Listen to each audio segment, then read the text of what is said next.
ఆంధ్రుల స్వర్ణయుగం కోసం భావితరాలకు ఓ దిక్సూచిలా బాబు ష్యూరిటీ భవిష్యత్తుకు గ్యారంటీ హామీలతో మన చంద్రన్న భరోసా. ప్రతి ఇంట్లో చదువుకునే పిల్లలు ఎంతమంది ఉంటే వారిలో ప్రతి ఒక్కరికి ఏడాదికి 15,000 రూపాయలు సాయం. 18 ఏళ్లు దాటిన ప్రతి మహిళ అకౌంట్లో నెలకు 1,500 రూపాయలు జమ. దీపం పథకం కింద ఏడాదికి 3 గ్యాస్ సిలిండర్లు ఉచితం. స్త్రీలందరికీ ఉచిత బస్సు ప్రయాణం. సమాజంలో వారికి ప్రత్యేక గౌరవం. ప్రతి ఇంటికి తాగునీరు, సుజల నీటితో తీరనున్న ప్రజల దాహార్తి.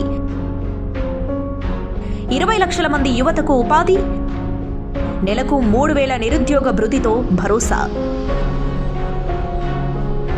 ప్రతి ఏటా రైతుకు 20,000 ఆర్థిక సాయం. పేదలను సంపన్నులను చేసే P4 మోడల్. 5 ఏళ్లలో మధ్యతరగతి కుటుంబాల కనీస ఆదాయం రెట్టింపు. బీసీలకు అన్ని విధాలా అంట. చంద్రన్న హామీలతో ప్రతి ఇంట్లో ఆనందం, రాష్ట్రమంతా సుభిక్షం.